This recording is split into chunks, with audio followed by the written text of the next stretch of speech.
Chairman Grothman, Ranking Member Garcia, distinguished members of the House Oversight Subcommittee on National Security, Representatives Burchett and Luna. My name is Ryan Fobbs Graves, and I'm a former F-18 pilot with a decade of service in the U.S. Navy, including 2 deployments in Operation Enduring Freedom and Operation Inherent Resolve. I have experienced advanced UAP firsthand, and I'm here to voice the concerns of more than 30 commercial aircrew and military veterans who have confided their similar encounters with me. Today, I would like to highlight 3 critical issues that demand our action. As we convene here, UAP are in our airspace, but they are grossly underreported. These sightings are not rare or isolated, they are routine. Military aircrew and commercial pilots, trained observers whose lives depend on accurate identification, are frequently witnessing these phenomena. The stigma attached to UAP is real and powerful and challenges national security.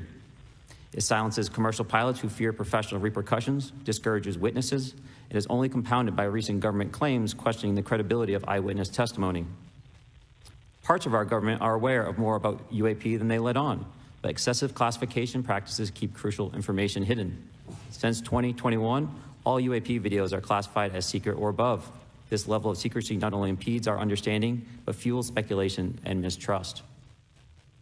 In 2014, I was an F-18 Foxtrot pilot in the Navy Fighter Attack Squadron 11, the Red Rippers. And I was stationed at NAS Oceana in Virginia Beach. After upgrades were made to our jet's radar systems, we began detecting unknown objects operating in our airspace. At first, we assumed they were radar errors, but soon we began to correlate the radar tracks with multiple onboard sensors, including infrared systems, eventually through visual ID. During a training mission in Warning Area Whiskey 72, 10 miles off the coast of Virginia Beach, 2 F-18 Super Hornets were split by a UAP. The object, described as a dark gray or a black cube inside of a clear sphere, came within 50 feet of the lead aircraft and was estimated to be 5 to 15 feet in diameter. The mission commander terminated the flight immediately and returned to base. Our squadron submitted a safety report, but there was no official acknowledgement of the incident and no further mechanism to report the sightings. Soon, these encounters became so frequent that aircrew would discuss the risk of UAP as part of their regular pre-flight briefs. Recognizing the need for action and answers, I founded Americans for Safe Aerospace. The organization has since become a haven for UAP witnesses who were previously unspoken due to the absence of a safe intake process. More than 30 witnesses have come forward, and almost 5,000 Americans have joined us in the fight for transparency at safeaerospace.org. The majority of witnesses are commercial pilots at major airlines. Often, they are veterans with decades of flying experience. Pilots are reporting UAP at altitudes that appear above them at 40,000 feet, potentially in low Earth orbit or in the gray zone below the Kármán line, making inexplainable maneuvers like right-hand turns and retrograde orbits or J-hooks. Sometimes these reports are reoccurring, with numerous recent sightings north of Hawaii and in the North Atlantic.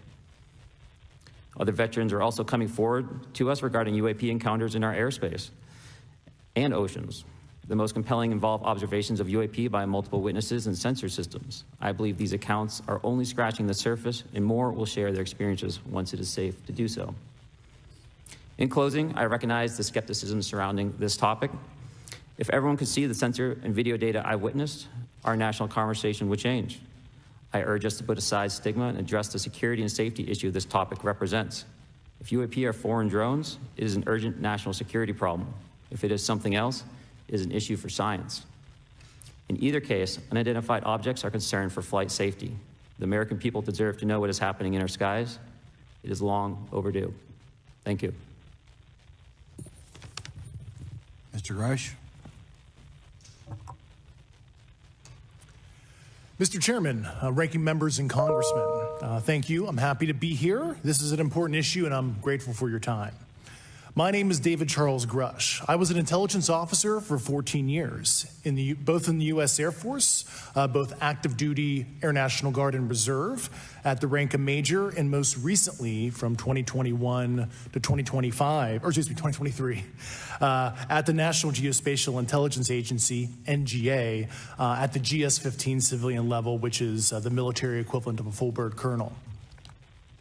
I was my agency's co-lead in unidentified anomalous phenomena and transmedium object analysis, as well as reporting to the UAP task force, UAPTF, and eventually, once it was established, the All Domain Anomaly Resolution Office, AARO.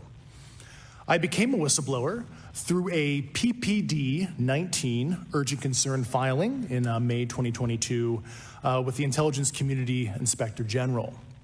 Following concerning reports from multiple esteemed and credentialed current and former military and intelligence community individuals that the U.S. government is operating with secrecy above congressional oversight with regards to UAPs. My testimony is based on information I've been given by individuals with a long-standing track record of legitimacy and service to this country, many of whom also have shared compelling evidence in the form of photography, official documentation, and classified oral testimony to myself and my various colleagues.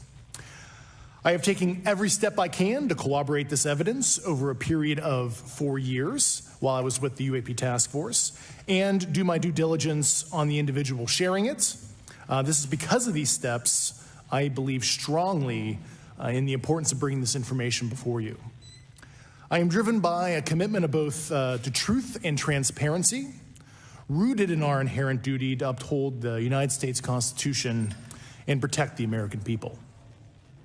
I'm asking Congress to hold our government to this standard and thoroughly investigate these claims. But as I stand here under oath now, I am speaking to the facts as I've been told them. In the U.S. Air Force, in my National Reconnaissance Office, NRO, reservist capacity, I was a member of the UAP task force from 2019 to 2021. I served at the NRO Operations Center on the Director's Briefing staff, which included the coordination of the Presidential Daily Brief and supporting variety of contingency operations, which I was the Reserve Intelligence Division Chief backup. In 2019, the UAP Task Force Director asked me to identify all special access programs and controlled access programs, also known as SAPs and CAPs, we needed to satisfy our congressionally mandated mission, and we were direct report at the time to the DepSecDef. At the time, due to my extensive executive level intelligence support duties, I was cleared to literally all relevant compartments and in a position of extreme trust, both in my military and civilian capacities. I was informed in the course of my official duties of a multi-decade UAP crash retrieval and reverse engineering program, to which I was denied access to those additional read-ons when I requested it.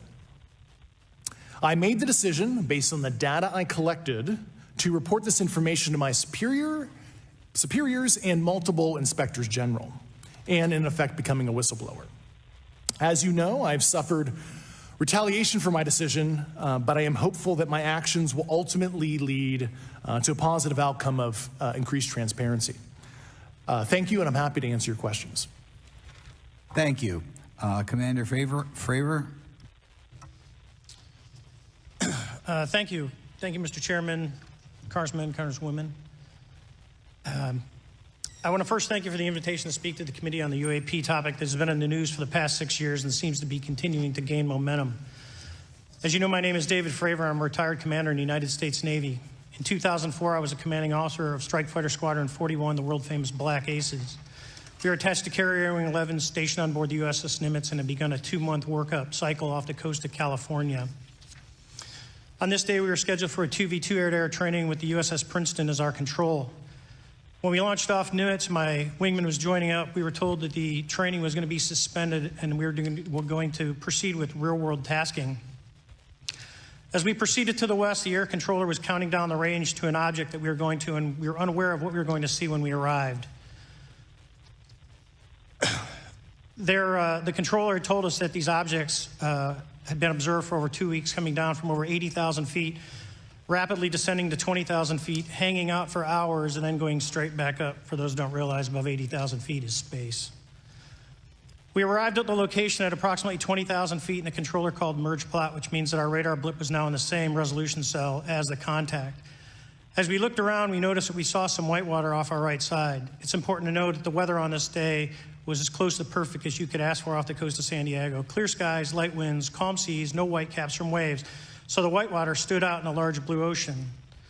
All four of us, because we were in F-18Fs, so we had pilots and Wizzo in the back seat, looked down and saw a white tic-tac object with a longitudinal axis pointing north-south and moving very abruptly over the water like a ping pong ball. There were no rotors, no rotor wash, or any sign of visible control surfaces like wings. As we started clockwise towards the object, my wizzo and I decided to go down and take a closer look with the other aircraft staying in high cover to observe both us and the tic-tac. We proceeded around the circle about 90 degrees from the start of our descent, and the object suddenly shifted its longitudinal axis, aligned it with my aircraft, and began to climb. We continued down another 270 degrees, nose low, where the tic-tac, or we considered 270 degrees to where, and we went nose low to where the tic-tac would have been.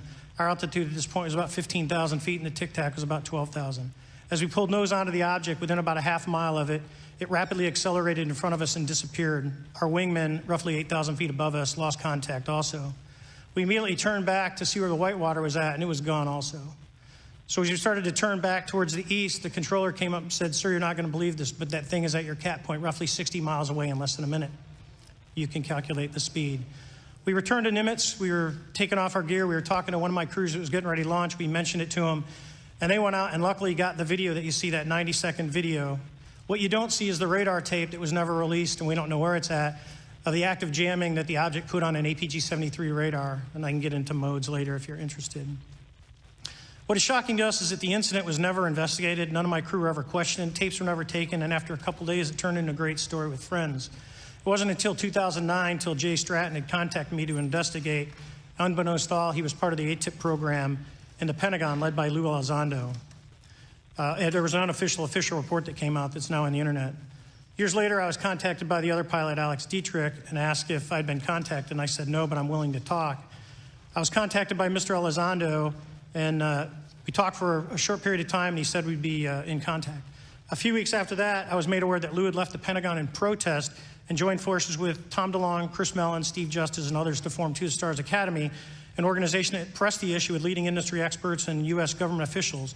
They worked with Leslie Keane, who is present today, Ralph Blumenthal, and Helene Cooper to publish the articles in the New York Times 2017 New York Times, and it removed the stigma on the topic of UFOs, which is why we're here today. Those articles open the door for the government and public that cannot be closed. It has led to an interest from our elected officials who are not focused on little green men, but figuring out where these craft are, where they're from, the technology they possess, how do they operate. It also led to the Whistleblower Protection Act and the NDAA. There are multiple witnesses coming forward to say that have firsthand knowledge, and Mr. Grusch just covered that. What concerns me is that there's no oversight from our elected officials on anything associated with our government processing or working on craft. Believe it not from this world. This issue is not a full public disclosure that could undermine national security, but it is about ensuring that our system of checks and balances works across all work done in the government using taxpayer funds. Relative to government programs, even unacknowledged WAVE programs have some level of oversight by the appropriate committee members in the House and Senate, and this work that is said to be occurring from whistleblower testimonies should not be exempt. In closing, I would like to say that the Tic-Tac object we engaged in 2004 was far superior to anything that we had on time, have today, or are looking to develop in the next 10 years. If we in fact have programs that possess this technology, it needs to have oversight from those people that the citizens of this great country elected in office to represent what is best for the United States and best for the citizens. I thank you for your time. Thank you very much.